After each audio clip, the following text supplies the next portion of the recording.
ইসলাম ছাড়া অন্য ধর্মের পরিবারে জন্মগ্রহণ করা মানুষের কি হবে? উদাহরণস্বরূপ ভারত, এখানে অধিকাংশ মানুষ হিন্দু এবং সারা জীবনেও তারা ইসলাম সম্পর্কে নাও জানতে পারে, অথবা কেউ তাদেরকে এ ব্যাপারে নাও শেখাতে পারে। এসব মানুষের দোষ কি? তারা কি কখনো জান্নাতে যাবে না? আল্লাহ কি এই মানুষদের জান্নাতে প্রবেশ করতে দেবেন না? তাদের দোষ কি যদি জন্মের পর থেকে তাদেরকে যা শেখানো হচ্ছে তা বিশ্বাস করে? তাদের উপর কি আল্লাহর কোনো দয়া নেই? আপনাকে ধন্যবাদ। বোন, খুব ভালো প্রশ্ন করেছেন, খুবই যৌক্তিক প্রশ্ন।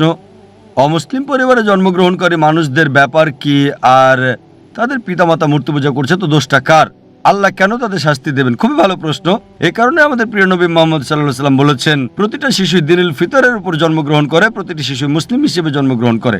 হোক তার জন্ম ইহুদি পরিবারে, খ্রিস্টান পরিবারে, হিন্দু পরিবারে অথবা মুসলিম পরিবারে, সে মুসলিম হয়ে জন্ম নেয়। আগে আমি বলেছি, মুসলিমের সংজ্ঞা হচ্ছে যে ব্যক্তি নিজের ইচ্ছাকে আল্লাহর কাছে সমর্পণ করে।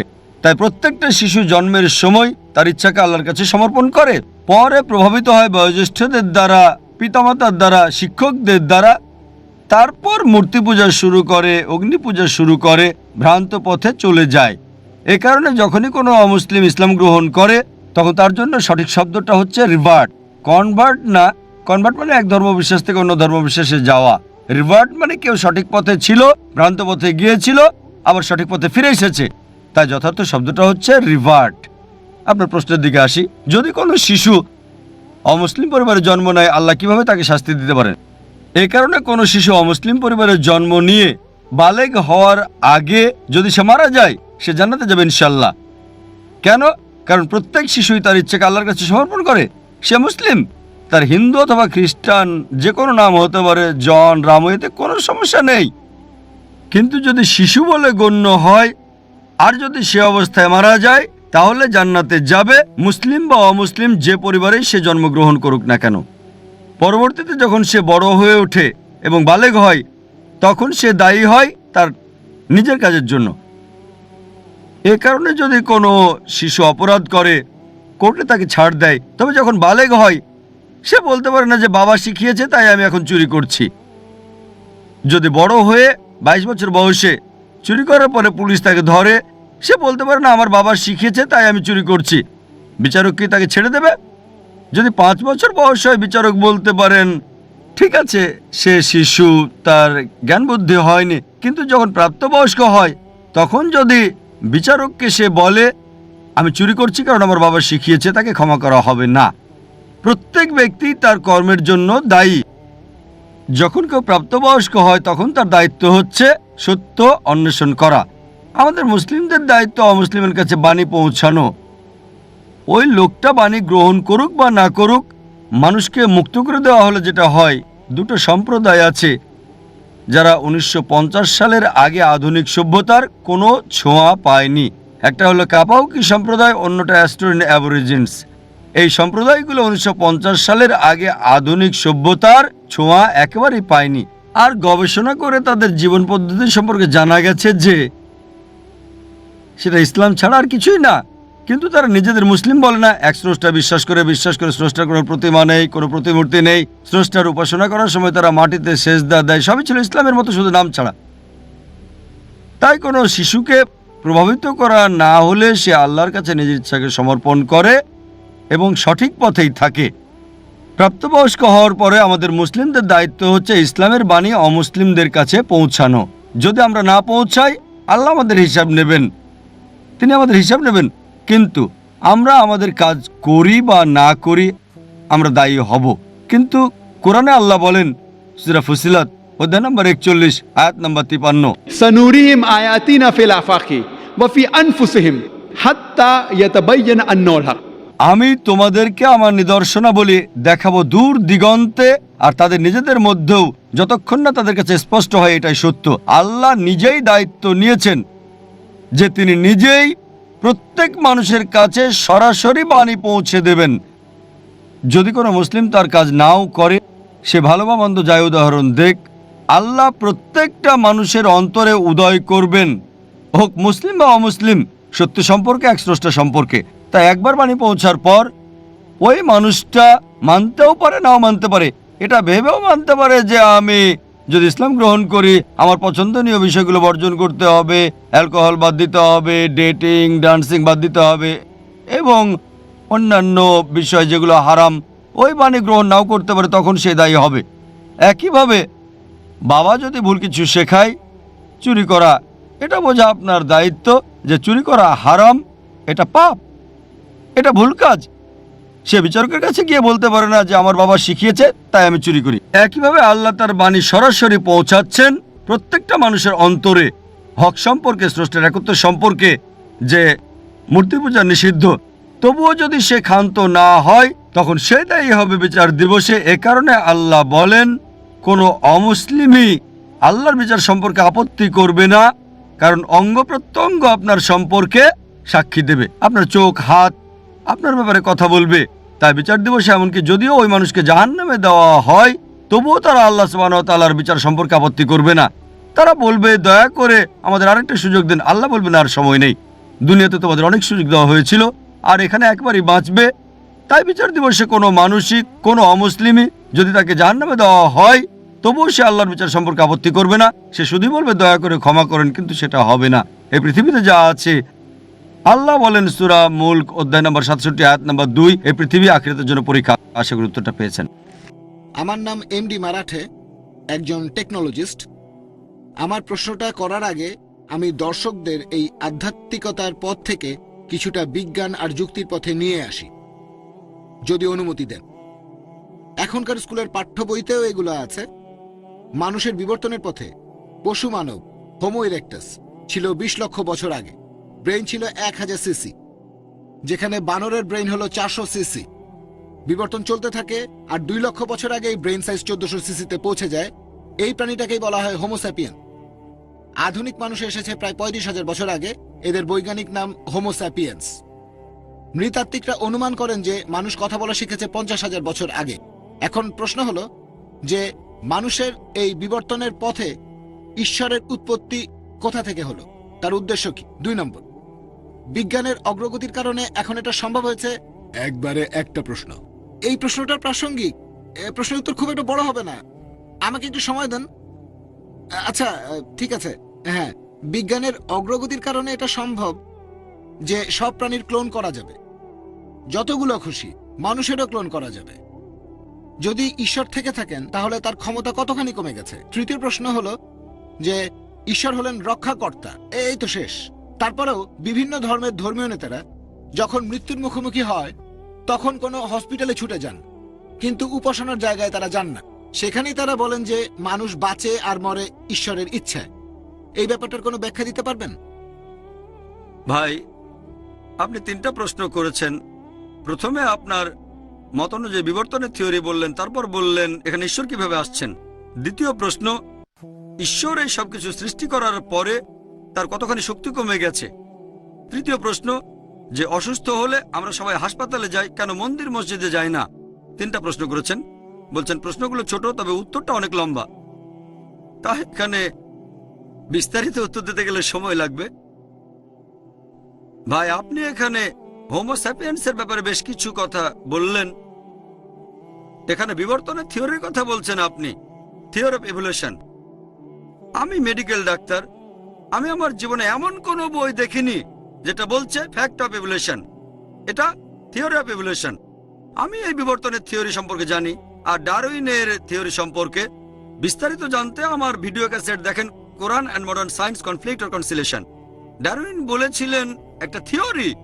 তিনি তার বন্ধুকে একটা চিঠি লিখেছিলেন, থমাস থমটনকে, 1881 সালে, যে আমি প্রাকৃতিক নির্বাচনের এই থিওরিতে বিশ্বাস করি, কারণ আমার কাছে কোনো প্রমাণ নেই। আসল কারণ এই থিওরি প্রাকৃতিক নির্বাচন, ভ্রূণতত্ত্ব আর ভ্রূণের শরীর গঠনের ব্যাখ্যাকে সহজ করে দেয়। কোনো বই বলছে না, কোনো বই বলছে না দ্য ফ্যাক্ট অফ ইভলিউশন। সব বই বলছে থিওরি অফ ইভলিউশন। সেজন্যই আমরা বন্ধু বান্ধবদের বলতে শুনতাম যে যদি তুমি ডারউইনের সময় জন্মাতে, তার থিওরিটা সত্য বলে প্রমাণিত হয়ে যেত। আসলে ঠাট্টা করে বলছে বাদরের মতো। এখানে অনেক কিছু অসম্পূর্ণ। ডারউইন নিজেই বলেছেন অনেক কিছু এখনো অজানা। আপনি শুধু হোমোস্যাপিয়েন্সের কথা বললেন, শুধু একটা পূর্বপুরুষের কথা বললেন। আমি সবগুলোর কথাই বলবো। প্রথম পূর্বপুরুষ হচ্ছে লুসি। লুসি লুসি পৃথিবীতে এসেছিল ৩৫ লক্ষ বছর আগে। আপনি ২০ লক্ষ বছরের কথা বলছেন, আমি বিজ্ঞানের আবিষ্কারের কথা বলছি, যেটা ৩৫ লক্ষ বছরের পুরনো। লুসি বরফ যুগের সময় সে মারা যায়। এরপরে যারা আসলো তারা হোমো ইরেক্টাস প্রায় ৫ লক্ষ বছর আগে। এরপরে আসলো নিয়ান্ডারথাল মানুষ ৩ নম্বর, এটা প্রায় ৪০,০০০ বছর আগে। আর সব শেষে এলো ক্রো ম্যাগনন। তবে এদের মধ্যে কোন রকম যোগসূত্র নেই, এটা শুধুই একটা অনুমান। পিপিগ্রাসের মত অনুযায়ী, পিপিগ্রাসের মতে, তিনি প্যারিসের সোজিন ইউনিভার্সিটিতে ইভলিউশনারি স্টাডিজের চেয়ারম্যান। ১৯৭১ সালে তিনি বলেছিলেন এটা হলো কল্পনার লাগামকে একেবারে ছেড়ে দেয়া, যখন আবর্জনা ঘেটে ঠিক করছেন কে আমাদের পূর্বপুরুষ। আমি জানি কিছু লোক ডারউইনের থিওরির কথা বলে থাকে, আমি মেডিকেল ডাক্তার, আমি ব্যাপারটা জানি। তবে এটা কি জানেন, এমন কয়েকশো বিজ্ঞানী আছে যারা থিওরির বিরুদ্ধে কথা বলেন। কিছু বিজ্ঞানী এটার পক্ষে বলেন, আরো বেশি বিজ্ঞানী আছেন এটার বিপক্ষে। আরো বিস্তারিত জানতে আমার ভিডিও ক্যাসেট দেখতে পারেন, কোরআন এন্ড মডার্ন সায়েন্স। কিছু বিজ্ঞানী এটার পক্ষে, কারণ এটা ইভলিউশনের ফ্যাক্ট না, থিওরি সমর্থন করা যায়।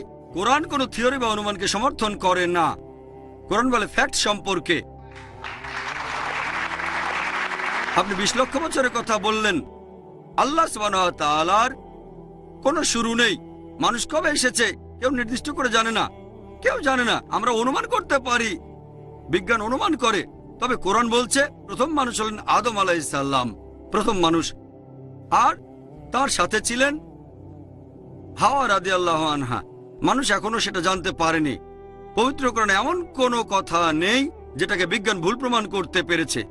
অনুমান কোরআনের বিরুদ্ধে যেতে পারে, থিওরি কোরআনের বিরুদ্ধে যেতে পারে, এরকম বৈজ্ঞানিক ফ্যাক্ট খুঁজে পাবেন না একটাও যেটা পবিত্র কোরআনে বলা হয়েছে আর সেটা প্রতিষ্ঠিত বৈজ্ঞানিক সত্যের বিরুদ্ধে।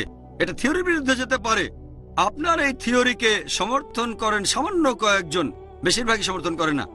এবার দ্বিতীয় প্রশ্নে আসি, যে আল্লাহ যদি এই সব কিছু সৃষ্টি করে থাকেন তাহলে তার শক্তি কতখানি কমে গেছে। আপনি আমার কথাগুলো বুঝতে পারেননি। পবিত্র কোরআনে সূরা আনাম অধ্যায় ৬ আয়াত ৩ বলছে, দৃষ্টি তাকে অবধারণ করতে পারে না। আমি একটা উপমা দিতে পারি, তবে পুরোপুরি এক না। একটা সমুদ্র থেকে যদি ১ ফোঁটা পানি তুলে নেন, পানির স্তর কতখানি নিচে নেমে যাবে? কতখানি? তারপরও, এত কিছুর পরেও আল্লাহ সৃষ্টির পরে তার শক্তি কতখানি কমে গেছে আর সমুদ্রের পানি কতখানি কমে গেছে, এদের মধ্যেকার ব্যবধান অসীম। সমুদ্রের স্তর হয়তো 0.0000 এভাবে একটা জায়গায় এসে শেষ হবে। তবে আল্লাহ সুবহানাহু ওয়া তাআলার ক্ষেত্রে এটা একেবারে সামান্য পরিমাণও কমবে না। তিনি সর্ববিষয়ে সর্বশক্তিমান। এটাই আল্লাহ সুবহানাহু ওয়া তাআলা। যদি ঈশ্বরের শক্তি কখনো কমে যায়, আমরা তো এমন ঈশ্বরের ইবাদত করব না যে সৃষ্টি করতে গিয়ে তার শক্তি হারায়। আমাদের আল্লাহ সার্বভৌম ও চিরস্থায়ী। আমি এই কথাটা আগেও বলেছি, আল্লাহ সার্বভৌম চিরস্থায়ী, সবকিছুই তার উপরে নির্ভরশীল। তিনি কোনো কিছুর উপর নির্ভরশীল নন। আল্লাহ কোত্থেকে আসলেন? বিশ্বজগৎ সৃষ্টির আগে আল্লাহ ছিলেন। তিনি এখানে কিভাবে আসলেন?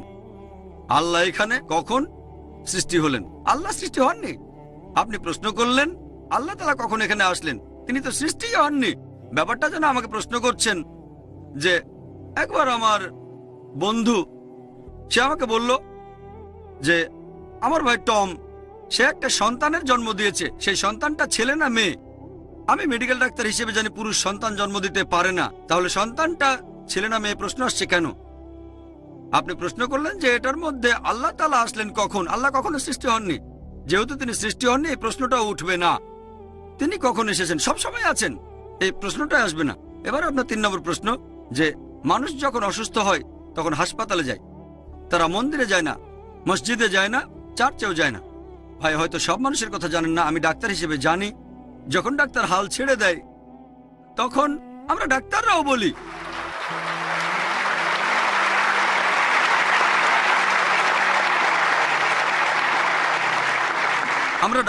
বলি হুয়া শাফি, একমাত্র তিনি আরোগ্য দেন।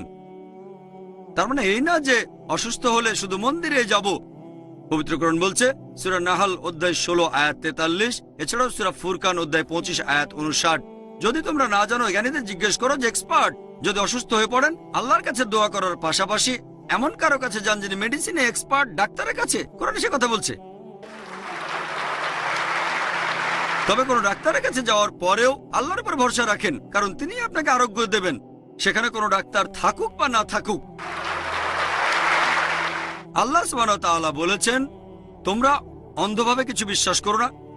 কোনো মুসলিম বিশেষজ্ঞ কখনোই এটা বলবেন না যে অসুস্থ হলে ডাক্তারের কাছে যাবেন না। ডাক্তারের কাছে যাবেন, তবে আসলে আরোগ্য করবেন আল্লাহ সুবহানাহু ওয়া তাআলা। সেজন্য সব ডাক্তারই যখন সব জ্ঞান আর সব ওষুধ ব্যর্থ হয়ে যায়, তারা বলেন এটা শুধু আল্লাহই আপনাকে বাঁচাতে পারেন। সবাইকে শুভ সন্ধ্যা। আমার নাম আরতি, আমি ইঞ্জিনিয়ারিং এর স্টুডেন্ট। আমি এই কথা মানি যে সব ধর্মই আসলে কিছু বিশ্বাসের সমষ্টি। হিন্দুইজম একটা বিশ্বাস, ইসলাম একটা বিশ্বাস, খ্রিস্টান ধর্ম একটা বিশ্বাস। আর বেশিরভাগ প্রধান ধর্মই, যেমন হিন্দুইজম, ইসলাম বা খ্রিস্টান ধর্ম, এগুলো সময়ের সাথে গড়ে উঠেছে। এই ধর্মগুলো অনেক সময় পার করে তারপর এসেছে। এই ধর্মগুলোতে অনেক কিছু যোগ হতে পারে, বাদ যেতে পারে। এতে করে ধর্মটা উন্নত হতে পারে, অথবা এসব যোগ বিয়োগে ধর্মটার অনেক ক্ষতিও হতে পারে। আমার প্রশ্নটা হলো, আমাদের কেন কোরআন বা বেদের মতো কিছু ধর্মগ্রন্থ মেনে চলতে হবে? আমরা কেন ধর্মগুলোর ভালো জিনিসটা নিয়ে আর খারাপ জিনিসগুলো বাদ দিয়ে তারপর পালন করি না? কোরআন থেকে ভালো জিনিস নিলাম, বেদ থেকে ভালো জিনিস নিলাম, বাইবেল থেকে ভালো জিনিস নিলাম, তারপর সেগুলো মানতে পারি। আর বেদে যে কথাই থাকুক, কোরআনে যে কথাই থাকুক, আর বাইবেলে যে কথাই থাকুক, আমার মতে পুরুষের একটাই স্ত্রী থাকা উচিত। আর আমি কোনো কিছু এজন্য মানব না যে সেটা কোরআনে লেখা আছে বা বেদে লেখা আছে। আমি আমার যুক্তি আর বুদ্ধি দিয়েই সেটা বিচার করব, আর সব ধর্ম থেকে ভালো জিনিসটাই নেব। আর আজকের এই অনুষ্ঠানে আমরা কেন এই দুইটা ধর্মের সাদৃশ্য আর পার্থক্য নিয়ে আলোচনা করছি? আমরা তো দুইটা ধর্ম থেকে ভালো জিনিসগুলো নিয়ে আমাদের নিজেদের মতো জীবনযাপন করতে পারি। এটাই আমার প্রশ্ন। বোন, আপনি খুব সুন্দর একটা প্রশ্ন করেছেন। খুবই সুন্দর প্রশ্ন, খুবই প্রাসঙ্গিক প্রশ্ন। আমরা কেন কোনো ধর্ম পালন করব? কেন হিন্দুইজম, ইসলাম আর খ্রিস্টান ধর্ম, তার চেয়ে সব ভালো জিনিসগুলো জড়ো করি, সেগুলোই মেনে চলি, শেষ। কোনটা ভালো কোনটা খারাপ কে বলবে?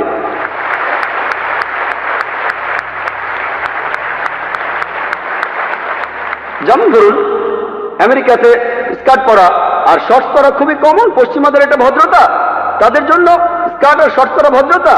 যদি চেন্নাইতে এমন করেন, যদি এখানে স্কার্ট শর্টস পরা কোনো মেয়েকে আপনি দেখেন, তখন বলবেন এটা অভদ্রতা। আপনিও বলবেন বোন, আপনিও বলবেন অভদ্রতা।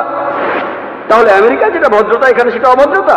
কয়েক বছর আগে আমি আমেরিকায় গিয়েছিলাম, সেখানে একজন বলল তোমাদের ইন্ডিয়ার মহিলারা খুবই অভদ্র। আমি অবাক হয়ে বললাম, কেন ইন্ডিয়ার মহিলারা অভদ্র কেন?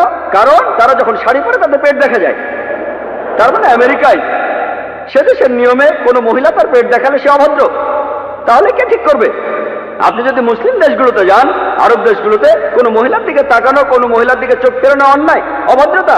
এখানে যদি কোনো মহিলাকে স্পর্শ না করে কথা বলেন, তার দিকে তাকান, সেটা ভদ্রতা। তাই ইন্ডিয়ানরা নমস্তে বলে স্পর্শ ছাড়া। পশ্চিমা দেশগুলোতে হ্যান্ডশেক করাটা খুবই কমন। একজন মহিলা আর একজন পুরুষ হ্যান্ডশেক করছে, সেটাই ভদ্রতা। শরীরের অন্যান্য অঙ্গ প্রত্যঙ্গ স্পর্শ না করে হ্যান্ডশেক করা কিছু পশ্চিমা দেশে এটাই হলো ভদ্রতা। অন্যান্য পশ্চিমা দেশে মহিলাদের ঠোঁটে আর গালে চুমু দিয়ে এটা হলো ভদ্রতা। আর কিছু পশ্চিমা দেশে আপনি যা খুশি তাই করতে পারেন। পুরুষ আর মহিলা তারা স্বেচ্ছায় যা করবে সবই হলো ভদ্রতা।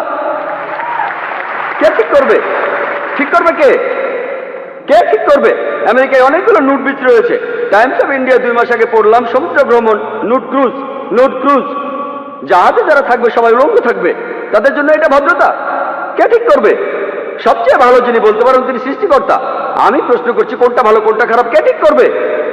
কে ঠিক করবে? আপনি বললেন সেরা নিয়মগুলোই বাঁচা হবে, আর আমিও আপনার সঙ্গে একমত। সবগুলো ধর্মের ভালো জিনিসগুলো বেছে নেন। আমি সেটাই করেছি। আমি সব ভালো জিনিসগুলো বেছে নিয়েছি বেদের মধ্যে থেকে।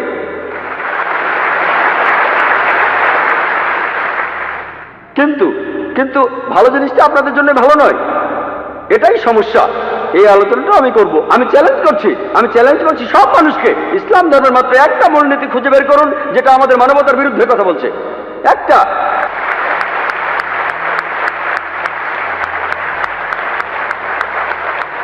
আমি চ্যালেঞ্জ করছি, আমি অন্য মুসলমানকে এর মধ্যে টানছি না, আমি শুধু আমার মাথাটা গিলোটিনে রাখছি। আমি সবাইকে চ্যালেঞ্জ করছি, যে কেউ, হ্যাঁ, অনেক অমুসলিম আছেন যাদের কাছে মনে হবে কিছু এক ভুল, যেমন ধরুন এই বোন পুরুষের একাধিক বিয়েতে একমত নন।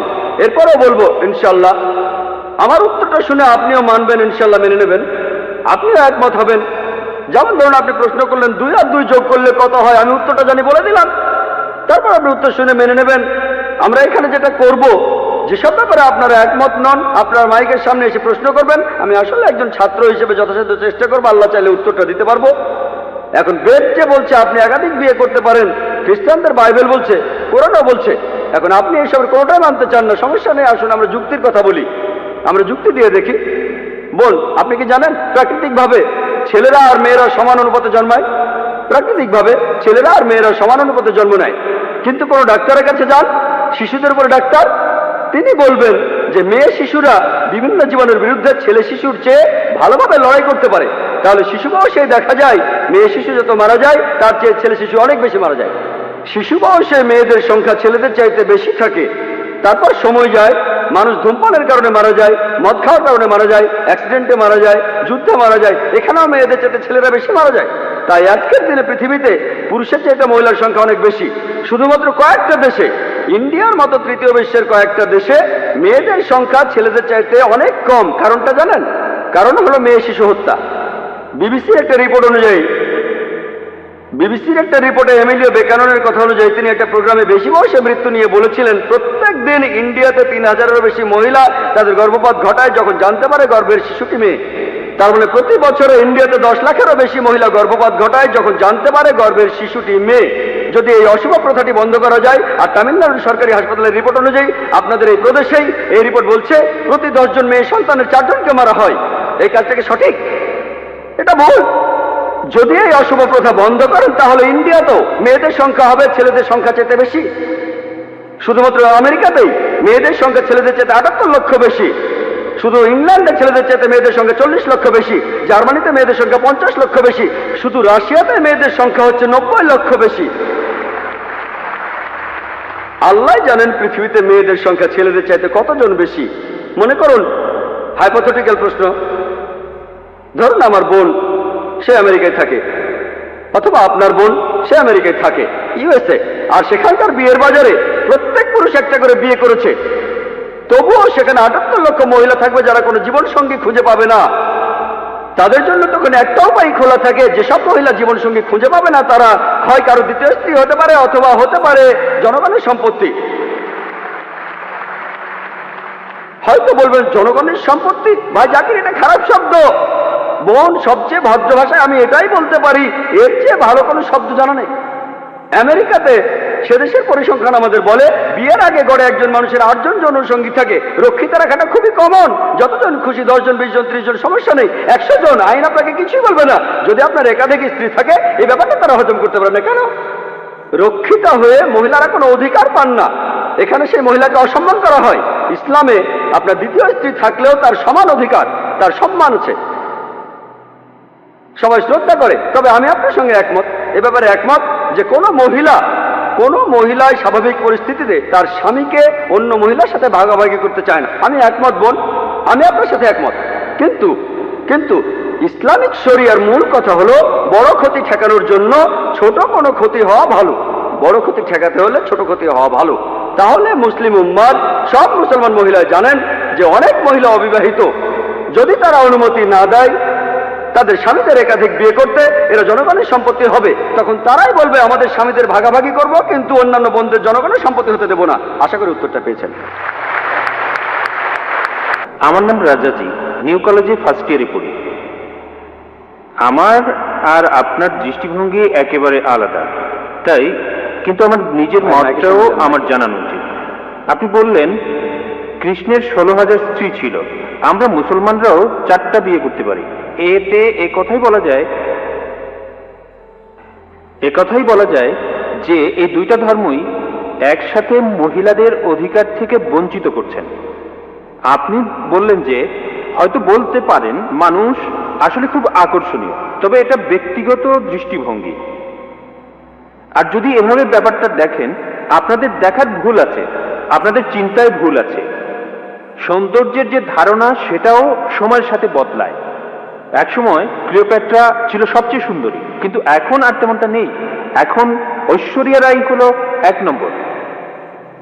আর আপনি বললেন, আপনি এও বললেন যে মূল ধর্মগ্রন্থ পড়তে, কিন্তু এতে করে কিছু উগ্রবাদী আর মৌলবাদী তৈরি হয়।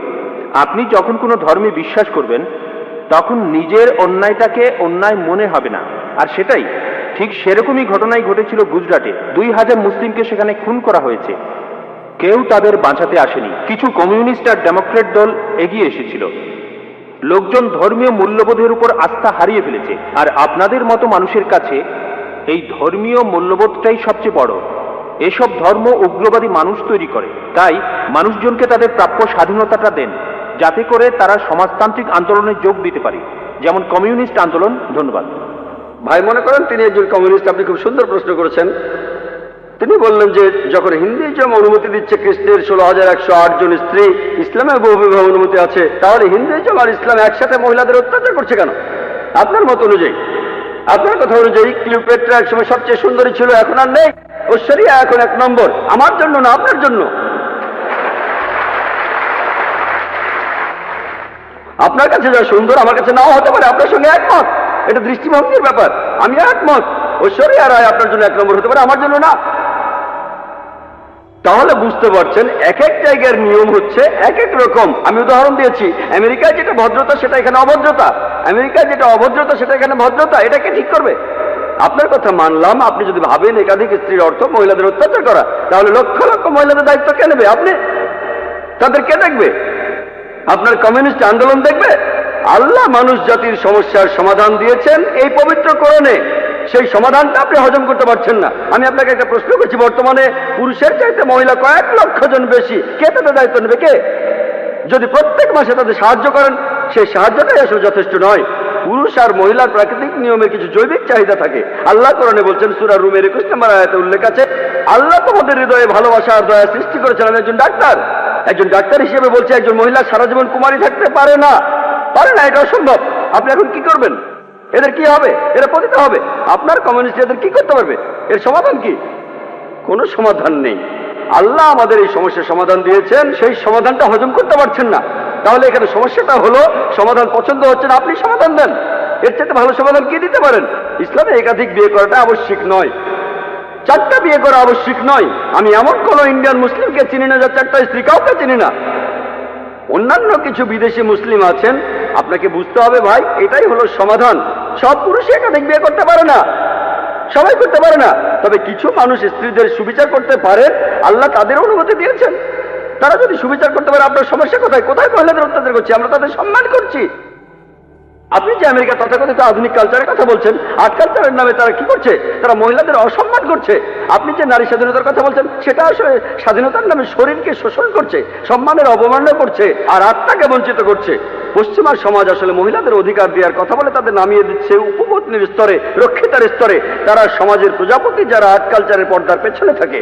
আর্ট আর কালচারের নামে ঐশ্বরিয়া রায়, সে আবার কে? মডেলিং, তাই তো? ঠিক না? এখানে আপনাকে সঠিকভাবে চিন্তা করতে হবে। আমরা মাকে বিক্রি করতে চাই না, আমরা বোনকে বিক্রি করতে চাই না। আপনি চাইলে তা করেন। একটা অ্যাডের কথা শুনেছিলাম, আগের লেকচারও আমি বলেছিলাম, BMW। এক লোক বলছিল, খুব বিখ্যাত অ্যাড, BMW নাম শুনেছেন? খুব দামি গাড়ি, মার্সিডিজ বেঞ্চের সঙ্গে কম্পিটিশন করে। সেই অ্যাডে বিকিনি পরা একটা মেয়ে গাড়ির সামনে দাঁড়িয়ে আছে, এখনই চালানো শুরু করুন। মেয়েটাকে না গাড়িটাকে? আপনারা কি করছেন? কমিউনিজমের কথা বলে, মহিলাদের অধিকারের কথা বলে আপনাদের মা বোনকে বিক্রি করছেন, আপনাদের মা বোনকে বিক্রি করছেন। আমরা মুসলিমরা এটা করতে চাই না, আমরা এটা করতে চাই না।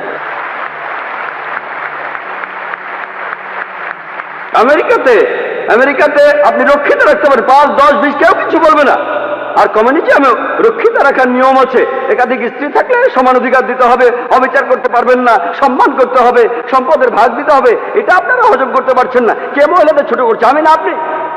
আর আমেরিকাতে, পৃথিবীর সবচেয়ে উন্নত দেশে, আমেরিকানরাই বলে যে ইসলাম মহিলাদের ছোট করে দেখে। আপনি কি জানেন, পৃথিবীতে যতগুলো প্রধান ধর্ম আছে, ইসলামের অনুসারী বাড়ছে সবচেয়ে বেশি হারে। যে লোকগুলো ইসলাম গ্রহণ করছে, তাদের 3 ভাগে 2 ভাগে মহিলা। ইসলাম যদি মহিলাদের ছোট করে, তাহলে আমেরিকান মহিলারা ইসলাম গ্রহণ করছে কেন? আমেরিকান পুরুষরা কেন ইসলাম গ্রহণ করছে? কে ডক্টর আবু আমিনা বিলাল ফিলিসকে ইসলাম গ্রহণে বাধ্য করেছিল? ভাই আব্দুর রহিম গ্রিনকে কে জোর করেছিল? কে? যারা ইসলাম গ্রহণ করছে তাদের 3 ভাগে 2 ভাগই মহিলা, তারাও ইসলাম গ্রহণ করছে। কেন? ইসলাম যদি মহিলাদের ছোট করে তাহলে কেন তারা মুসলমান হচ্ছে? কারণ তারা জানে ইসলাম মহিলাদের নিরাপত্তা দেয়, মহিলাদের সম্মান দেয়। এই নিরাপত্তাটা থাকলে আপনাদের উদ্দেশ্য সফল হবে না, এদের দিয়ে আপনারা টাকা কামাতে পারবেন না। পলিটিশিয়ানরা যেমন ডিভাইড অ্যান্ড রুলের নীতি মেনে চলে, আর্ট আর কালচারের লোকেরা তেমনি মহিলাদের অধিকারের কথা বলে। বিউটি কন্টেস্ট, কসমেটিক্স বিক্রি করা হচ্ছে, তারা এভাবে কোটি কোটি ডলার কামাচ্ছে। আপনি জানেন বিউটি কন্টেস্ট কি জন্য? এই বিউটি কন্টেস্টের নামে তারা কোটি কোটি ডলার কামাচ্ছে। আর এরা যেহেতু কোটি কোটি ডলার কামাচ্ছে, অন্যান্য সব লোকজনও সেটা দেখছে। তাহলে বুঝলেন ভাই, আমরা আমাদের মা বোনদের লোকজনের সামনে সাজিয়ে দেখাতে চাই না। তাদের সম্মান করি, তাদের ভালোবাসি, তাদের শ্রদ্ধা করি, আমরা মহিলাদের ছোট করি না। মিস্টার জাকির প্রশ্নটা করেছে আমার এক অমুসলিম বন্ধু। সে আমাকে বলে যে মুসলমানদের মধ্যেই বিভ্রান্তি আছে। মুসলমানরা নিজেরাই এক অন্যকে প্রশ্ন করে যে আপনি কি ওয়াহাবি নাকি আপনি একজন সুন্নি। তার মতে মুসলমানদের বিভ্রান্তির মধ্যে রয়েছে। এখন এ ব্যাপারে আপনি কি বলবেন? এ ব্যাপারে আমরা মুসলমানরা কি বলতে পারি? বোন, আপনি বললেন যে এক অমুসলিম বোন প্রশ্ন করেছেন যে মুসলমানদের নিজেদের মধ্যে বিভ্রান্তি আছে যে আপনি কি ওয়াহাবি নাকি হান্নাফি, শাফি নাকি মালিকি। তাহলে মুসলমানরা বিভ্রান্তির মধ্যে আছে, এর উত্তরটা কি? আমি অমুসলিম এই বোনের সাথে একমত। দুর্ভাগ্যজনকভাবে মুসলমানরা এখন অনেক ভাগে বিভক্ত। তবে আমি যখন হিন্দুদের বেদ পড়তে বলছি তখন মুসলমানদেরও কোরআন পড়তে বলছি।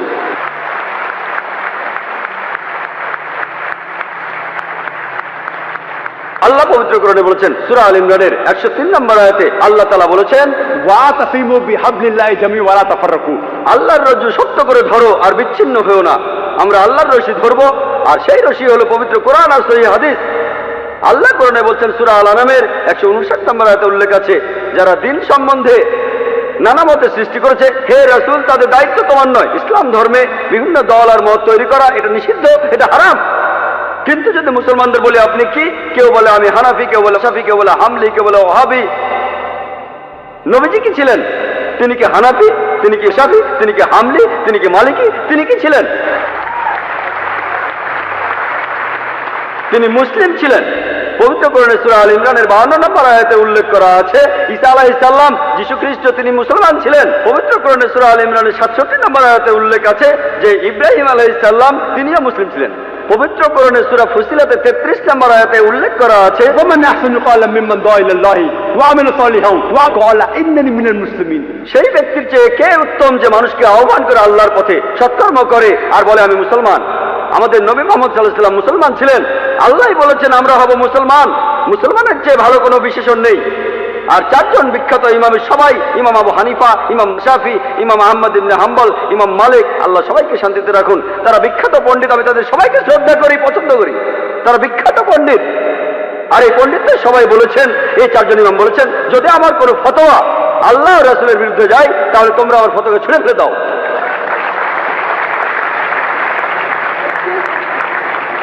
যদি ভালো করে দেখেন, এই যে ইমাম যারা ছিলেন তারা মুসলমানদের বিভক্ত করতে চাননি। তারা চেয়েছিলেন মানুষ যেন মূল ধর্মগ্রন্থগুলো পড়ে, কোরআন আর সহিহ হাদিস। তাই আমাদের এখন যা করতে হবে, আমি জানি যে লোকজন বলে একটা হাদিসে আছে মুসলিমরা 73টি ভাগে বিভক্ত হবে। এটা আছে তিরমিজিতে, সহিহ হাদিস 171 নম্বর হাদিস। নবীজি বলেছেন ভবিষ্যতে 73টি ভাগ তৈরি হবে। ভাগ করা উচিত সেটা বলেননি। নবীজি জানতেন যে আল্লাহ এই কাজটাকে নিষিদ্ধ করেছেন। তাহলে যেটা করতে পারেন, আল্লাহ আর রাসূলকে মানেন, আর নিজেদের আপনারা যে নামে ডাকতে পারেন সেটা হলো মুসলমান। যে কোনো পণ্ডিত, পৃথিবীর যে কোনো পণ্ডিত, ধরলাম তিনি পৃথিবীর সবচেয়ে বড় পণ্ডিত, তার কাছে প্রমাণ দেখতে চান, বল হাতু বুরহানুকুম, আপনার প্রমাণটা দেখান। যদি সত্যি বলে থাকেন, আপনি নির্দোষ হলে তার প্রমাণ দেখান। তাহলে যদি কোনো পণ্ডিতের সাথে মতভেদ হয়, তার কাছে প্রমাণ দেখতে চান, প্রমাণটা নিয়ে পরীক্ষা করুন। এজন্য আমি রেফারেন্স দেই। আমি যা বলি, জাকির যা বলে, ইসলামে তার কোনো মূল্য নেই, জিরো, শূন্য। সেজন্যই বলি, জাকির বলেনি, আল্লাহ বলেছেন কুল হুয়াল্লাহু আহাদ, বলো তিনি আল্লাহ এক, অদ্বিতীয়। আমি জাকির বললে ইসলামে এটা মূল্যহীন, শূন্য। আল্লাহ যা কিছু বলেছেন সেটা মানতে হবে, নবীজি বললে সেটাও মানতে হবে। সেজন্য বোন, মুসলিমদের বিভক্ত হওয়া উচিত না, আমাদের শুধু মুসলিমই বলা উচিত। আর কোরআন আর সহিহ হাদিস আমরা মেনে চলবো। যারা বিভিন্ন মতের সৃষ্টি করে তারা ইসলামের বিরুদ্ধে। এই প্রশ্নটাও করেছেন একজন অমুসলিম। হেনা খাতার উসমান প্রশ্ন করেছেন, আপনি বললেন মুসলমানদের মাঝে কিছু কুলাঙ্গার আছে যারা খারাপ কাজ করে, মিডিয়াও তাদের তুলে ধরে। এই মুসলিমরা কি ধর্মের নামে এসব কাজ করে মিডিয়াকে সুযোগ দিচ্ছে না? এতে অমুসলিমরাও ভুল বুঝছে। প্রশ্নটা করেছেন একজন অমুসলিম, আর খুবই সুন্দর প্রশ্ন, যে মুসলিমদের মধ্যে বেশ কিছু কুলাঙ্গার আছে, এই কুলাঙ্গাররাই কি মিডিয়াকে ইসলামের নামে মিথ্যে কথা ছড়ানোর সুযোগ করে দিচ্ছে না? এই কুলাঙ্গাররা তো আসলে কোনো মুসলিমই নয়। একজন মুসলিম কখনো এমন ভুল কাজ করবে না। মুসলিম শব্দটার অর্থ হলো যে ব্যক্তি তার নিজের ইচ্ছাকে আল্লাহ তাআলার কাছে সমর্পণ করে। মুসলিমদের মধ্যে এই কুলাঙ্গাররা হচ্ছে আসলে নকল মুসলিম। নাম হতে পারে মোহাম্মদ, জাকির, আব্দুল্লাহ, সুলতান ইত্যাদি ইত্যাদি। নাম দিয়ে আপনি মুসলিম হবেন না, আপনি মুসলিম হবেন কাজ দিয়ে।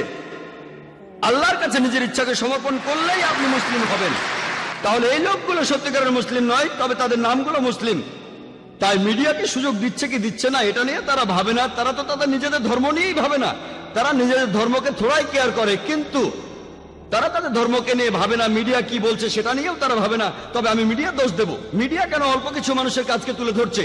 যদি মুসলিমদের বেশিরভাগই এসব কাজ করত তখন ইসলামকে অপবাদ দিলে আমিও আপত্তি করতাম না। তবে তারা অল্প কিছু মানুষকে বেছে নিচ্ছে। চিন্তা করেন, হিটলার 60 লক্ষ ইহুদিকে হত্যা করেছিল, এজন্য কি খ্রিস্টান ধর্মকে দায়ী করব? হিটলার যে 60 লক্ষ ইহুদিকে মেরেছে, সবাইকে পুড়িয়ে মেরেছে, এজন্য কি আমি খ্রিস্টান ধর্মকে দোষ দিতে পারবো? না, কারণ বাইবেলের কোথাও লেখা নেই যে তোমরা 60 লক্ষ ইহুদিকে হত্যা করবে। এমন কিছু বলাটা খুবই ভুল হবে।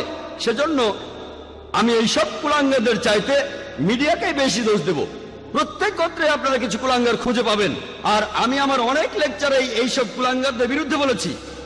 মিডিয়ার উচিত এমন খবর প্রচার করা যেটা সত্যি, কিন্তু তারা এইসব কুলাঙ্গারদের দেখিয়ে বলতে চায় এরাই হচ্ছে আসল মুসলিম।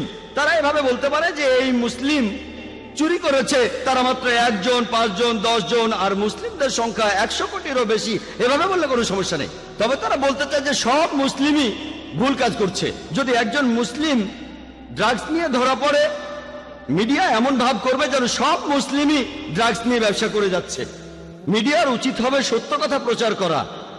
আমিও সেটাই চাই। আশা করি উত্তরটা পেয়েছেন। আমার নাম মহেশ। আপনি আজকেও খুব সুন্দর একটা লেকচার দিলেন। আমার প্রশ্নটা হলো, পবিত্র কোরআনে একটা সূরা আছে, নবী মুহাম্মদ সাল্লাল্লাহু আলাইহি ওয়াসাল্লাম বলেছেন, একটা দোয়া আছে, তিনি বলেছেন তৃষ্ণা তখন চলে যায় সন্ধ্যায় রোজা ভাঙার পরে। তৃষ্ণা তখন চলে যায় আর শিরায় তখন রক্ত সঞ্চালিত হয়। আপনি কি এটার ব্যাখ্যা দিতে পারবেন? ভাই, আপনি মাশাআল্লাহ অনুবাদ পড়ে শোনালেন একটা দোয়ার যেটাতে ইফতার করা হয়। আর আমি আপনাকে বলবো যে মাশাআল্লাহ আপনি আস্তে আস্তে বোঝার চেষ্টা করছেন এই শান্তির ধর্মকে, এই সত্যের ধর্মকে। আমি দোয়া করি আল্লাহ যেন আপনাকে হেদায়েত করেন। ভাই প্রশ্ন করেছেন যে আমরা ইফতারের সময় যে দোয়াটা পড়ি তার অর্থটা আসলে কি? আমরা ইফতারের সময় আল্লাহ তাআলার কাছে প্রার্থনা করি যে তৃষ্ণা তখন চলে গেছে আর ধমনীতে রক্ত চলাচল বেড়েছে।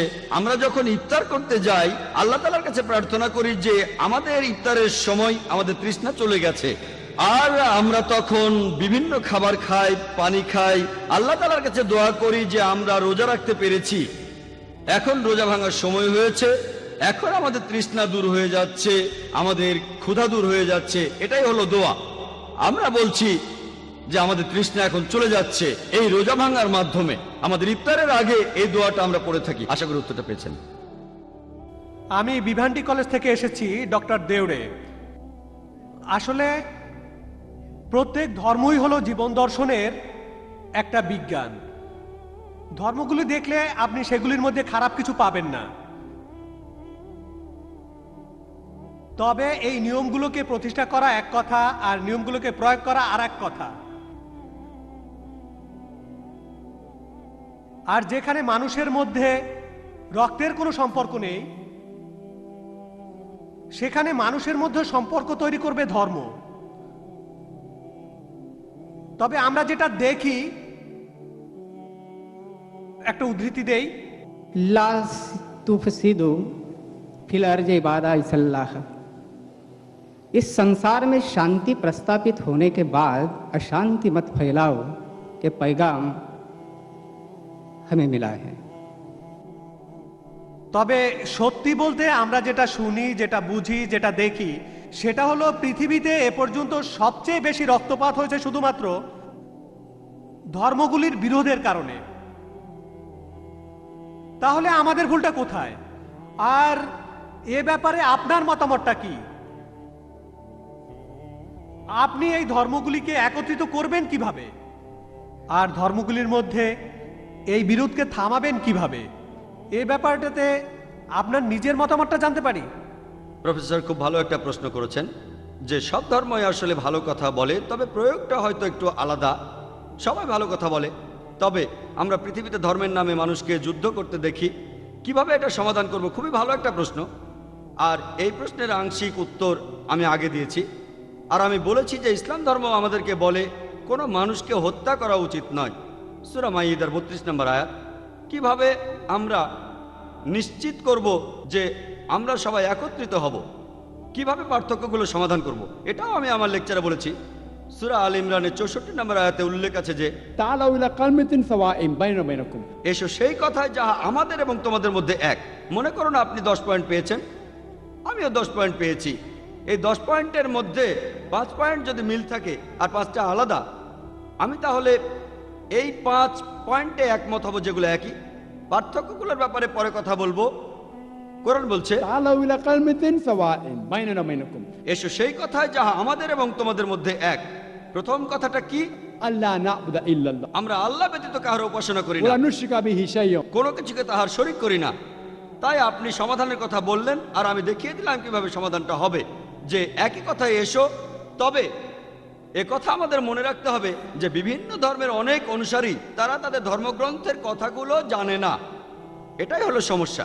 অনেক মুসলমান জানে না পবিত্র কোরআন আর সহিহ হাদিসে কি বলে, অনেক হিন্দু জানে না তাদের ধর্মগ্রন্থগুলো কি বলে, অনেক খ্রিস্টানি জানে না বাইবেলে কি কথা বলা আছে। এখানে কাকে দোষ দেব?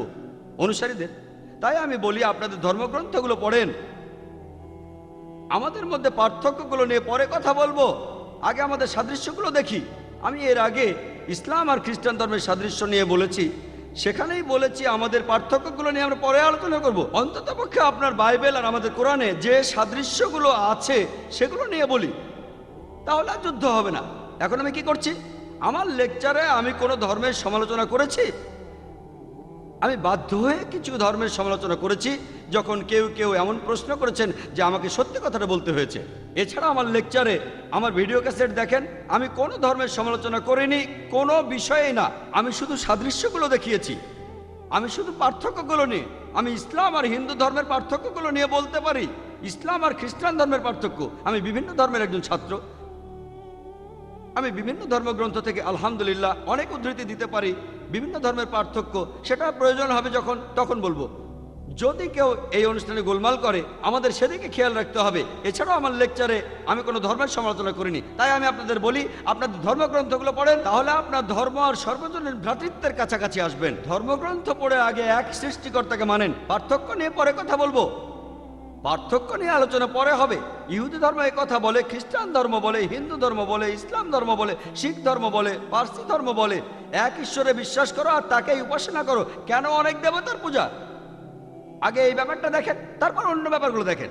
যদি আমরা আমাদের এই সাদৃশ্যগুলো দেখি, এমনকি যদি 10টার মধ্যে 3টা তো মিল খুঁজে পাই, অন্ততপক্ষে সেই সাদৃশ্যকে আমরা মেনে নেওয়ার চেষ্টা করি।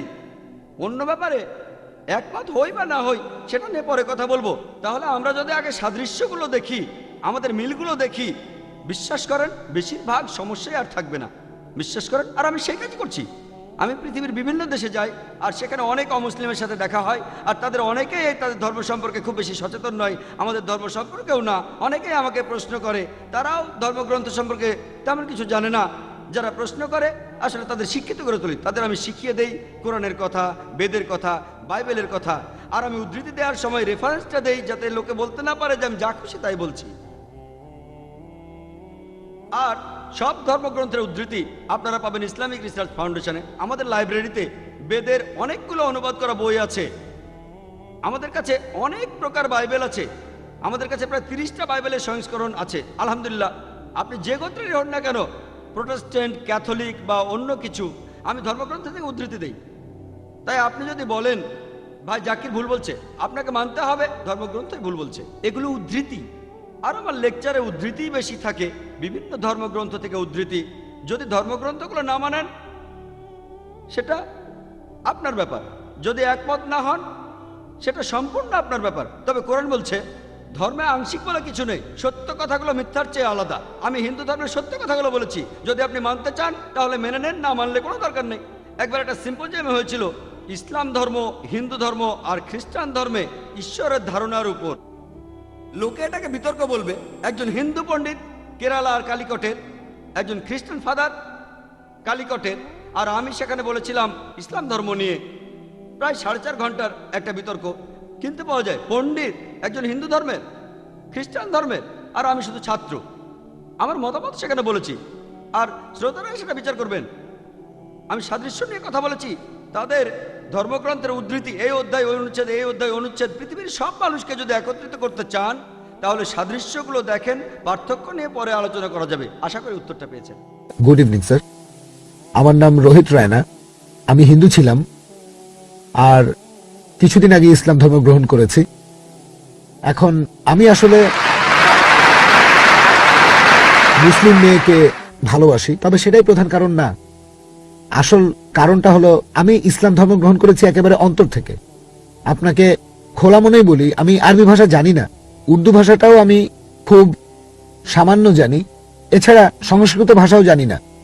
আমি আমার ব্যাকগ্রাউন্ড হিন্দু। এখন আমি ইসলাম সম্পর্কে জানতে চাই, কারণ শুধু এটা নয় যে একজন মুসলিম মেয়েকে বিয়ে করতে যাচ্ছি। আর বিভিন্ন ধর্মের মানুষের মধ্যে এত ঝগড়া বিবাদ দেখি কেন? এগুলো মানুষের বানানো। আল্লাহ এই বিবাদ সৃষ্টি করেননি, আর আল্লাহ এরকম নির্দেশ দিচ্ছেন না যে মানুষকে এগুলো করতে হবে। একজন অমুসলিম কোনো মুসলিম মেয়েকে বিয়ে করলো, অথবা হিন্দু কেউ একজন মুসলিমকে বিয়ে করলো, এখন এত ঝগড়া বিবাদ কেন? আমি যদি ইসলাম গ্রহণ করি তাহলে সেই মুসলিম মেয়ের পরিবারেও কোনো সমস্যা নেই, তাহলে আমাদের মধ্যে এই ঝগড়া বিবাদগুলো কেন থাকবে? একটু ব্যাখ্যা করে বলেন। ভাই, আপনি প্রশ্ন করলেন, আর আলহামদুলিল্লাহ আপনি ইসলাম ধর্ম গ্রহণ করেছেন, একজন মুসলিম মেয়েকে ভালোবাসেন, তবে সেটা প্রধান কারণ না। অন্তর থেকে ইসলাম ধর্ম গ্রহণ করেছেন। আরো বললেন আরবি ভাষা জানেন না, সংস্কৃতও জানেন না। ভাই, এটা বাধ্যতামূলক না যে বেহেশতে যেতে আপনাকে আরবি জানতেই হবে, বাধ্যতামূলক না। তবে এখন আমি ইংরেজির মাধ্যমে আরবি শিখছি। ভাই, আমি আগেও বলেছি যে বেহেশতে যাওয়ার জন্য আপনার আরবি ভাষা জানাটা বাধ্যতামূলক না। বলেছি আরবি জানলে কোরআন সবচেয়ে ভালোভাবে বুঝতে পারবেন। যদি আরবি না জানেন, কোরআনের অনুবাদ সেই ভাষায় পড়েন যেটা সবচেয়ে ভালো জানেন। ইংরেজি ভালো জানলে ইংরেজিতে কোরআনের অনুবাদ পড়েন, বাংলা ভালো জানলে বাংলা ভাষায় কোরআনের অনুবাদ পড়েন। আপনাকে জানতে হবে নামাজের সময় মিনিমাম যে সূরাগুলো দরকার হয়। নামাজ ইসলাম ধর্মের অন্যতম গুরুত্বপূর্ণ স্তম্ভ। নামাজে যেটুকু দরকার অন্তত সেগুলো মনে রাখবেন আপনি। কারণ যখন নামাজের মাধ্যমে আল্লাহ তাআলার ইবাদত করবেন তখন আপনি বলবেন অরিজিনাল ভাষায়। অনুবাদ করে বললে ভুল হতে পারে। এটুকু বাদে ভাষা জানা বাধ্যতামূলক না, তবে কোরআনের অনুবাদ সেই ভাষায় পড়েন যেটা আপনি সবচেয়ে ভালো বোঝেন। এবার আপনার প্রশ্নে আমি আসি যে এত ঝগড়া বিবাদ কেন? আপনি ইসলাম গ্রহণ করেছেন, ঝগড়া বিবাদ কোথায়? যদি মুসলিমদের কথা বলেন সেখানে তো কোনো ঝগড়া বিবাদ নেই। না, মুসলিমদের বিবাদ সম্পর্কে কিছু বলছি না, আমি বলছি হিন্দুদের বিবাদ সম্পর্কে। হিন্দুদের বিবাদ আমি একথা কেন বলছি? কারণ কোরআন বলছে সূরা বাকারা অধ্যায় 2 আয়াত 221, বলা হয়েছে তোমরা কোন মুশরিককে কখনো বিয়ে করো না ঈমান না আনা পর্যন্ত। একজন মুমিন পুরুষ যদি সে কৃতদাসও হয়, একজন দাস হলেও সে কোনো মুশরিক পুরুষের চেয়ে উত্তম, যদিও সেই মুশরিক তোমাকে মুগ্ধ করে। আর মুশরিক মহিলাদের ক্ষেত্রে একই রকম, পুরুষদের জন্য। এটার কারণ হচ্ছে, ধরেন আপনার একটা গাড়ি আছে, তার 2 চাকা দিলেন সাইকেলের আর 2 দিলেন ট্রাকের। গাড়ি তাহলে চলবে কিভাবে? সবগুলো চাকা হতে হবে একই রকম। আর একজন ভালো আর ধার্মিক মহিলা চাইবে তার স্বামীও যেন বেহেশতে যায়, যেন জান্নাতে যেতে পারে। সেই মহিলা যদি বেহেশতে যাওয়ার পথ খুঁজে পায় আল্লাহর কাছে আত্মসমর্পণ করে শান্তি অর্জনের মাধ্যমে, তাহলে আপনাকেও সেজন্য অনুরোধ করতে পারে। সেজন্যই হয়তো ইসলাম গ্রহণ করেছেন। আর হিন্দুদের ব্যাপারে যদি আমাকে বলতে হয়, আমার ভিডিও ক্যাসেট দেখাতে পারেন, similarities between Islam and Hinduism. আমি তাদের বলবো, মানুষ এটাকে বলে ইন্টারফেথ, আমি তাদের বলবো অন্তত এটা মানেন। আমি অমুসলিমদের বলি এই ইন্টারফেথ ডায়ালগে আমার কোনো ভরসা নেই যে ইসলাম ধর্ম যা বলে সেই কথা বলে হিন্দুইজম, আর খ্রিস্টান ধর্ম এই সবগুলো একই, এর সাথে আমি একমত না। বিভিন্ন ধর্মের ছাত্র হিসেবে আমি জানি পার্থক্য আছে। আমি তাদের বলি অন্তত এটা মানেন, একটা কিতাব একেবারে 100% ঈশ্বরের বাণী।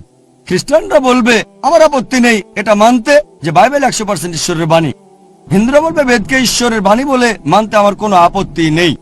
আর মুসলিমরা বলবে আমার এটা মানতে কোনো আপত্তি নেই যে কোরআন আল্লাহর বাণী। আমি তাদের বলি যে ব্যাপারগুলো কমন এই ধর্মগ্রন্থগুলোতে আসেন আগে সেগুলো আমরা মেনে চলি, যেগুলো আলাদা, যেগুলোতে পার্থক্য আছে সেগুলো পরে আলোচনা করব। যে ব্যাপারগুলো কমন একেবারে সেগুলো 100% মেনে চলি। আর ধর্মগ্রন্থ পড়লে দেখবেন সবগুলো ধর্মগ্রন্থই বলছে যে ঈশ্বর কেবলমাত্র একজন।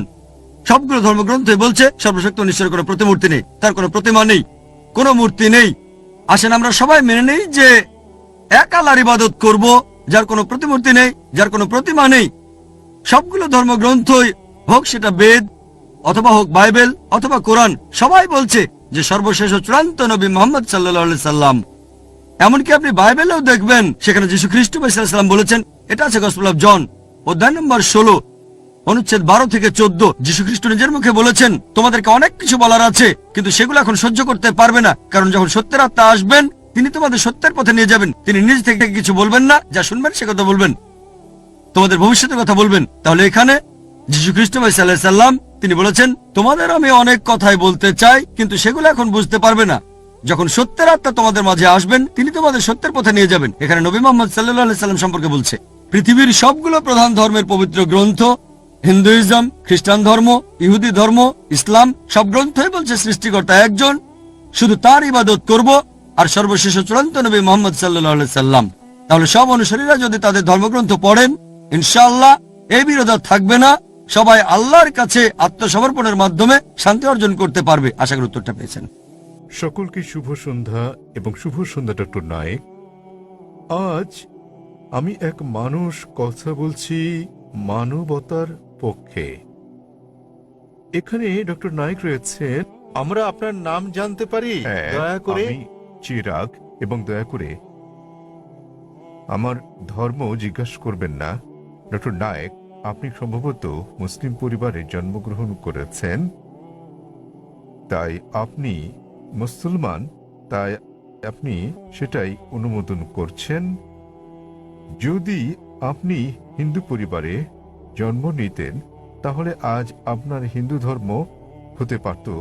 এক্ষেত্রে আমি মনে করি চরম জাতি কেন্দ্রিকতা থেকে আপনি ভাবছেন আপনার ধর্ম, সংস্কৃতি, বিশ্বাস ও ধারণা শ্রেষ্ঠ, তাই আপনি বলছেন যে শিখ অথবা আর্য সমাজ বা যে ধর্মেই প্রতিমা পূজা পরিত্যাগ করার কথা বলা হয়েছে সেটি আপনি সমর্থন করেছেন।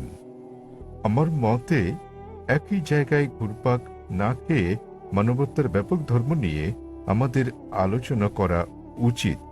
কোনো মন্তব্য কিংবা যুক্তি? ভাই স্যার, খুব সুন্দর একটা প্রশ্ন করেছেন। তিনি বলেছেন মুসলিম পরিবারে জন্ম নেওয়ার কারণে আমি ইসলাম ধর্ম অনুমোদন করছি। হতে পারতো আমি যদি হিন্দু পরিবারে জন্ম নিতাম তাহলে হিন্দু ধর্মই পছন্দ করতাম আমি, এবং আমি শিখ ধর্ম ও আর্য সমাজকে সমর্থন করি, কারণ আমার দৃষ্টিভঙ্গির সঙ্গে তাদের মিল আছে এবং এর আশেপাশে আমি বিচরণ করছি। বরং আমার আরো বৃহৎ পরিসরে কথা বলা উচিত ছিল। খুব ভালো প্রশ্ন। হ্যাঁ ভাই, আমি আপনার সাথে একমত।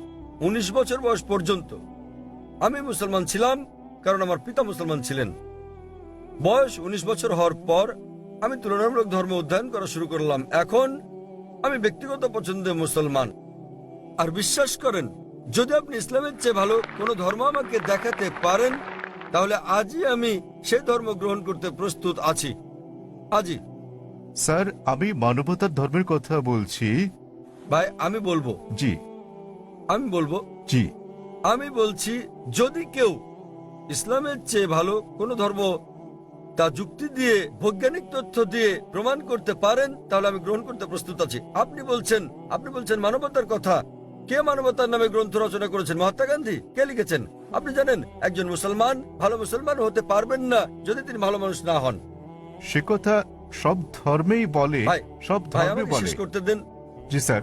আপনি এখানে আমার জবাব শোনার জন্য এসেছেন নাকি আপনার মত জানাতে এসেছেন? আমি একটি সুস্থ আলোচনা চাই এবং যৌক্তিক সিদ্ধান্তে পৌঁছাতে চাই। এটা কোনো বিতর্ক প্রতিযোগিতা নয়। হ্যাঁ, একেবারে না। তাহলে আমার উত্তর শুনুন, উত্তর শোনার পর আপনি মন্তব্য করতে পারেন। ঠিক আছে। আমাকে শেষ করতে দিন। আপনি কথা যোগ করছেন, তার মানে আমার উত্তর আপনি শুনছেন। শুনুন মনোযোগ দিয়ে। জি। আপনার মনের মধ্যে মহাভারতের কাহিনী চলছে, কি করে শুনবেন? দয়া করে চালিয়ে যান। আপনি আপনার প্রশ্নের সময় কি আমি আপনাকে বাধা দিয়েছিলাম? দয়া করে চালিয়ে যান। আমি কি বাধা দিয়েছি? আপনি বাধা দেননি, দয়া করে চালিয়ে যান। সবকিছু লেখা আছে, প্রশ্ন করতে আসছেন, আমি কিভাবে বলেছি? আমি জবাব দিচ্ছি, শুনুন। হ্যাঁ, তাতে এটা কি? আমার জবাব। তাহলে কেন আপনি মন্তব্য করছেন? দয়া করে বলুন স্যার, দয়া করে বোঝার চেষ্টা করুন, আমাকে আপনার উত্তর বলুন। আমার উত্তর শুনলে আপনি বুঝতে পারবেন, অন্যথায় লাখ লাখ মানুষ বুঝলেও আপনি একই প্রশ্নই করে যাবেন। আমি একজন চিকিৎসক, এক ব্যক্তি একা দুটো বিষয়ের প্রতি মনোযোগ দিতে পারে না। উত্তর শুনুন, উত্তর দেওয়া হলে আর সমস্যা থাকবে না। তাহলে আপনাকে বুঝতে হবে, আপনি মানবতার কথা বলছেন, আপনি প্রথমেই বলেছেন আমার ধর্ম জানতে চাইবেন না, পরে আপনি বলছেন আমি মানবতার পক্ষে। সর্বপ্রথম আপনি আপনার দৃষ্টিভঙ্গি শনাক্ত করতে লজ্জিত, তারপর আপনি মানবতার কথা বলছেন। আমি আপনার কাছে জানতে চাই, মানবতা নামের বইটি কে লিখেছেন? এরকম কোনো বই আছে কি? মানবতার কোনো দিক নির্দেশনা আছে? আমি আপনাকে বলছি, ভালো মানুষ না হয়ে একজন মুসলমান ভালো মুসলমান হতেই পারে না। সব ধর্ম বলে না। আমি বলার জন্য দুঃখিত যে আপনি অন্যান্য ধর্মগ্রন্থ অধ্যয়ন করেননি। আমি আপনাকে বলতে পারি, আমি উদ্ধৃতি দিতে পারি বেদ থেকে, অন্য হিন্দু ধর্মগ্রন্থ থেকে, বাইবেল থেকে উদ্ধৃতি দিতে পারি যেগুলো মানবতার বিরুদ্ধে যায়। আমি অন্য ধর্মের সমালোচনা করতে আসিনি। যদি আপনি কোনো ধর্ম অধ্যয়ন করে না থাকেন, তাহলে দয়া করে এমন কিছু বলবেন না যে ব্যাপারে আপনার জ্ঞান নেই। কোরআনে বলা হয়েছে ফাসআলু আহলে যিকরি ইন কুনতুম লা তা'লামুন। সূরা নাহল অধ্যায় 16 আয়াত নম্বর 43, সূরা আম্বিয়া অধ্যায় 21 আয়াত নম্বর 7। আপনি তুলনামূলক ধর্ম বিষয়ের ছাত্র নন, তাই না জেনে কোনো মন্তব্য করবেন না। আমি বাইবেল থেকে উদ্ধৃতি দিতে পারি যা মানবতার বিরুদ্ধে। আমি আপনাকে চ্যালেঞ্জ করছি, কোরআন থেকে এমন একটা আয়াত বের করেন, নবী মুহাম্মদ সাল্লাল্লাহু আলাইহি সাল্লামের এমন কোন বাণী বের করেন যা মানবতার বিরুদ্ধে যায়। সুতরাং এমন কথা বলবেন না সব ধর্মে বলা হয়েছে। দুঃখিত, আপনার জানাশোনা বড়ই দুর্বল। আমি আপনাকে যা বলার চেষ্টা করছি, মানবতা মানে ঠিক আছে, আপনি কেবল স্ট্যান্ডার্ড 2-3 আছেন। আর আমি যা বলছি তা কেবল স্কুল পাস নয়, কেবল স্নাতক পাস নয়, বুঝতে হবে স্নাতকোত্তর পাস হতে হবে আপনাকে। ইসলাম মানে উচ্চ পর্যায়ে, কেবল মানবতার কোনো পর্যায় নেই। ভালো মানুষ না হলে কোনো মুসলমান ভালো মুসলমান হতে পারবে না। আমি আপনাকে চ্যালেঞ্জ করছি, ইসলামের এমন একটা দিক আপনি বলতে পারেন যা মানবতার বিরুদ্ধে যায়। যৌক্তিক পটভূমি, যৌক্তিক কারণ আপনার জানা না থাকতে পারে ইসলাম কেন এমন অনুশাসন জারি করলো, আর আপনি ভাবতে পারেন সেটা মানবতার বিরুদ্ধে। ঠিক যেমন আপনারা বলেন, ডাক্তার আমাকে ইঞ্জেকশন দিচ্ছে, ইঞ্জেকশনে যন্ত্রণা দিচ্ছে, ওই ইঞ্জেকশন তো আপনার ভালোর জন্য। আপনারা বলেন ডাক্তার আমার পেট কেটে ফেলেছেন, তিনি তো পেট কেটেছেন আপনাকে জীবন বাঁচানোর জন্য। সুতরাং ডাক্তার যা জানেন আপনি তা জানেন না। যদি আমার জন্য দুটো পছন্দ থাকে, স্ট্যান্ডার্ড 2 কিংবা 3 পাস করা অথবা স্নাতকোত্তর কোর্স করা, সেক্ষেত্রে আমি স্নাতকোত্তর কোর্সই করব। কেন মাত্র স্ট্যান্ডার্ড 2-3? মানবতা ভালো, কিন্তু ইসলাম তার চেয়ে অনেক বেশি ভালো। আপনার প্রশ্নের ব্যাপারে বলতে গেলে, আমি মুসলিম পরিবারে জন্ম নিয়েছি বলে আমি ইসলামকে অনুমোদন করছি। আমি আপনাকে বলছি, আপনাকে চ্যালেঞ্জ করছি, যদি কেউ আমাকে প্রমাণ দিতে পারে অন্য যে কোনো ধর্ম, আমি প্রধান ধর্মগুলোর বেশিরভাগই অধ্যয়ন করেছি এবং আমার মনে হয় ইসলাম সবচেয়ে যুক্তিগ্রাহ্য, মানুষের সবচেয়ে সেরা ধর্ম মানবতার। এটাই একমাত্র ধর্ম যাতে মানবতার জন্য সমাধান রয়েছে। আল্লাহ বলেন সূরা আলী ইমরান অধ্যায় নম্বর 3 আয়াত নম্বর 19, ইন্নাদ-দীনা ইনদাল্লাহিল ইসলাম। সর্বশক্তিমান ঈশ্বরের কাছে একমাত্র গ্রহণযোগ্য ধর্ম ইসলাম। আর আপনার জানার জন্য বলছি, আপনার যুক্তি অত্যন্ত নাজুক। আপনি কি জানেন আমাদের 30 জনেরও বেশি আলেমের মধ্যে যারা বিশ্বের বিভিন্ন দেশের নাগরিক, তাদের 10 জনেরও বেশি মুসলিম পরিবারে জন্মগ্রহণ করেননি? আপনি কি তা জানেন? আমি এটা উত্তর জানতে চাই আপনার কাছে, আপনি কি জানেন? এই মঞ্চে বক্তৃতা দানকারী 30 জনের মধ্যে 10 জনেরও বেশি মুসলিম হিসেবে জন্মগ্রহণ করেননি, আপনি জানেন? হ্যাঁ, আমি হতে পারে আমি আপনাকে বলছি। জিজ্ঞেস করছি, আপনি কি তা জানেন? না, আমি হ্যাঁ তা অথবা জানি না না। বলেন। তাহলে আপনার পুরো যুক্তি তো অসার।